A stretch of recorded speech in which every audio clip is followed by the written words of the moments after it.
Italian Football Podcast. Mike Dereb says, another bleak one on everyone's favorite topic, the decline of Italian football. Does this season feel like the first real step towards Italy in Serie A no longer being a serious footballing force? It's been sliding for years, but there was always something to hold on to, a great coach, a golden generation, an exciting youngster.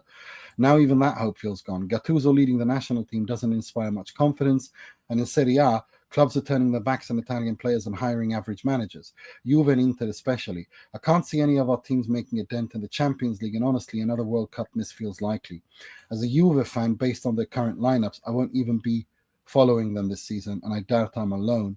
Our football clearly needs a massive total overhaul, new rules, new stadiums, a new direction. But let's be honest, that's not happening anytime soon.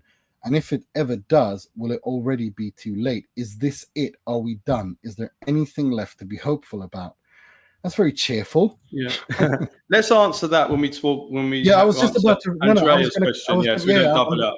Yeah. No. I'm gonna read. I was gonna move, and before we answer that, I'm gonna read Andrea's question as well, and he kind of touches on that. He says, Andrea Moana, he says, Mateo Retegui is leaving Atalanta for Saudi Arabia. What does this say about the state of the Serie A? Are Atalanta going to decline a lot this season with Gasperini leaving too? And is his Italy career over? Let's do those two together. What do you want to start with? Retegui? Yeah, let's do that. Let's start with Retegui, and then we can go on to the wider point about Serie A. So Retegui is moving to Al-Qadsiah. Is that how you pronounce it? No idea. I think it's Al-Qadsiah. No idea. Don't care. Al-Qadsiah for, I think we're looking at about 67 million euros. He's getting a massive salary. Yeah. I think it's around, is it 15 million euros a year? Something in the region of that. It's net. Massive. Yeah. So it's like 5 times more than what he's getting at Atalanta, maybe even more than that. Actually. So, yeah, it's huge. He's 26 years old. It's, from Ertegui's point of view, it's disappointing from a footballing point of view, also with view to the Italy national team. But first of all, from a club point of view, this is a player who's just been top scorer of Serie A. It's a player who is, in terms of finishing, he's one of the best players in the game, full stop, anywhere at finishing. Agreed. He's a killer. He's a Christian Vieri said when we had him on our show last month. He said he's a killer, and he is. He's so cold in front, so clinical in front of goal. Yes, some of his other game is he's not one of the best in the world with part of his other game, but he's a striker who certainly is good enough for one of the big Italian clubs for sure, and who knows, maybe even more than that. So yeah, it's a shame that at the age of 26, someone like this is going to Saudi Arabia when he should, in my opinion, should be in Europe. That's part of what football's become a little bit. So that's a separate topic.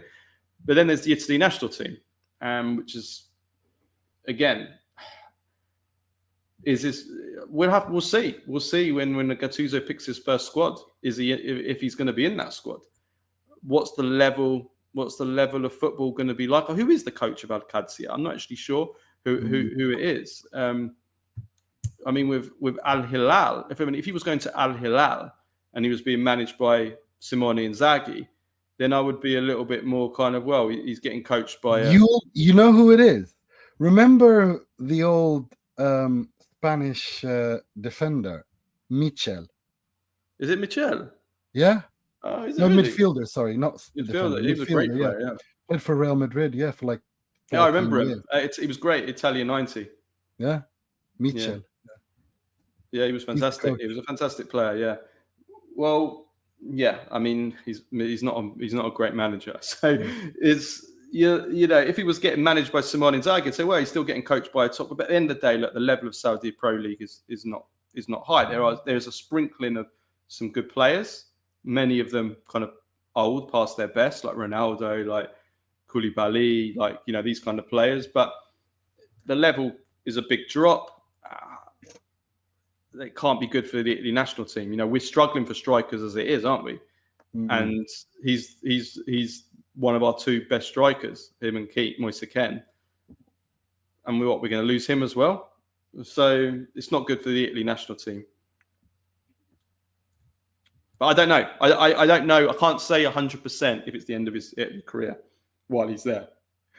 I don't think it's the end of his. I think it could potentially be the end of his Italy career if Lorenzo Luca has a fantastic season, if Francesco Pio Esposito has a fantastic season, if Moise Kean builds on the fantastic form he had last season, then I think Retegui will not be interesting enough at all. Agreed. Excuse me. But because you're always going to pick a player that's playing at that high level in the Serie A over and delivering at a higher level. Yeah. So there's no doubt about that. So I think it depends on how it goes for them. So that's that. As for the wider point about Atalanta being finished, look, I think it depends on how this Mercato goes. I think it depends on, do they keep Lookman? Do they keep Ederson? Who comes in? What happens, when preseason starts? Like, how does it look when the actual league starts? How does the makeup of the squad look? As for Gasperini leaving, I think it was time for Gasperini to leave. Everything has a beginning, a middle, and an end. Life, football, everything. And it was time for Gasperini to leave. And I'm glad that Gasperini got this chance to one last time at a bigger club after the disaster at Inter, for him to try at Roma. And I think he deserves it. So I want to basically stick a pin in it in Atalanta and say, let's wait. As for the broader point about Italian football, let me just come in on Atalanta first. So I think, look, as with every team, we have to wait until the end of the transfer market to see where they're at, to see what their squad looks like, 100%. But again, if we can look at where the team in question, in this case Atalanta, are right now, and look at where they're going, I am worried for them. And I know this is something that we've probably said quite a few times about Atalanta, including last season. Maybe less so you, but where they make a lot of big sales, and you're worried about them, but then they've got this just incredible way of finding new talents and then end up doing pretty well still. So it all works out, But looking at where we are right now, Retegui was supposed to be the guy that stayed this summer, who's only 1 year in. The next two in line to leave were Lookman, who's been promised to leave, and Ederson, who I think his contract runs out in a year, so they have to sell him. So with Retegui going, Lookman, I think Atletico Madrid are in talks to sign him at the moment. So Lookman's almost certainly going to leave unless they can't find a buyer because he's been promised. And Ederson has to leave unless he surprisingly signs a new contract because of his contract running out. So you lose Retegui, you lose Lookman, you lose Ederson, your three best players. Then Newcastle are trying to sign Scalvini. He might stay, but even still, he's coming back from an ACL. And then Scamacca's coming back, but he's coming back from an ACL. Ruggeri's left, but I think he's replaceable. It's some big names going, but then most importantly, Gasperini being replaced by Juric. I don't like that at all. It's a lot of question marks. It's a lot of uncertainty, and obviously they're so well managed up above that can make up for it. But I'm a bit concerned. But like we said, let's see at the end of the market where they are. Let's take a pin in that and see where they are before we make a thingy. As for Italian football as a whole, if this is it, are we done? Is there anything left to be hopeful about? I think with that, Nima, it's a gradual decline. It's not like you can never say, it's not like you fall off a cliff and you can say, we've fallen off a cliff. It's like every year is a bit more of a gradual decline in terms of financial strength, in terms of TV revenue, in terms of commercial strength, in terms of the inability to buy players and attract players. And we've seen that again this summer. Like every year our stock falls even more in the transfer market, whereby this summer we can't even sign Diego. We can't even sign the best Verona player. We lose the best Verona player at the cost of 10 million to Brighton. And I saw the other day, I've seen that Sunderland are in talks to try to sign Lucumi from Bologna, who's been one of the best centre-backs in Serie A last season. and they might not get him. I hope that he says no to Sunderland, but you know, this is a team that's just been promoted from the Championship, and you know, he's a player that I think that Roma won, and yet Sunderland are probably the best. They're the best positioned financially to make that signing happen. So when you see this, you do feel like giving up. So I understand the question. I understand the question and the feeling and everything, because as far as I'm aware, there is no other Italian football podcast or Italian football outlet that has focused on these issues as much as you and I have the last 5 years, honestly. And we've done it from every angle. We've done deep dive podcasts at structural and the lack of structural pathway for youth into Serie A clubs, even the lower ones. We've done deep dives about with talking about doctors, about why there's so many injuries. ACLs. We're the only ones who, when we had the CEO of Serie A North America here, I asked him critical questions about whether or not they even agreed that there is a problem. Well, you know, spoiler alert, he didn't. So all of these things we've talked about, and we will continue talking about, because pretending that there isn't a problem doesn't change the fact that there is a problem, and everyone can see it. But admitting problem is one thing. Going to it's finished, it's done, it's over, that's dramatic. That's visceral. That's very emotional. I understand that feeling, because that's a human emotion. That's a feeling. I get that.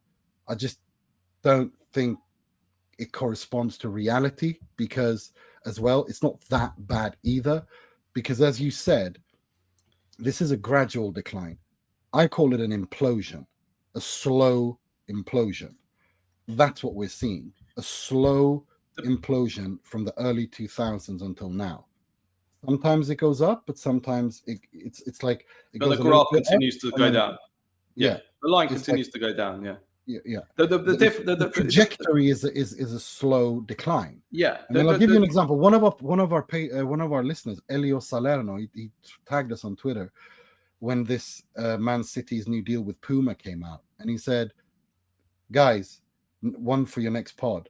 The combined annual income of Juve, Milan, and Inter for their kit deal totals less than what Manchester City will earn every year from Puma for the next 10 years. The distance between the clubs' leagues is colossal, and there is no sign it will change." That is the key. For as long as that is true, as long as that is not addressed, this is just going to get bigger. The decline is going to be wider and stronger, and it's going to continually harm Italian football. It's just, simple as that. Yeah, the only thing I would say is it depends how you define finished, because there's absolutely no doubt that Serie A is finished as an elite league, as in, one of the best leagues, being able to challenge for the best players, the biggest trophies. It is finished, and there's no doubt about it. But like you said, if you're going to say it's finished, depends how you define it. Exactly. It's still, Serie A still has a lot. It still has a lot to give. That's why people still tune into our podcast. If it was completely finished, we'd have no viewers, we'd have no listeners. Or we could just do one about Serie B, which is what I want to do, and the relegation race, and that'd be brilliant. Yeah. Well, yeah, no, and just to finish on that point that you just made from Elliot there. So this happened on the 18th of June, so a month ago. The Premier League's new TV deal with beIN Sports. I tweeted about it. It went quite viral. So the foreign and domestic TV revenue combined for the next 3 years, right? Premier League, 14.32 billion. Pounds or dollars? Euros. Euros. 14.3 billion euros. Serie A, 3.6 billion euros. I mean, what are we even talking about here? Yeah. It's insane, isn't it? Yeah. Just wait until they launch their app, which I've been banging on about, and go directly to the consumer. Mm. Right. No, it'll be finished then. It'll be completely finished by then.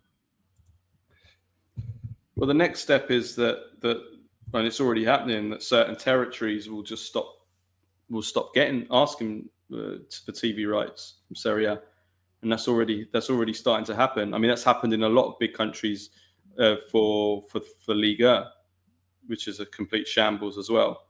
Even though they've got the European champions, there's multiple countries that don't even get Liga TV rights, and that's starting to happen with Serie A as well.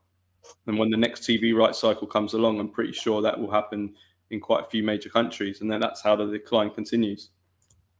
100%.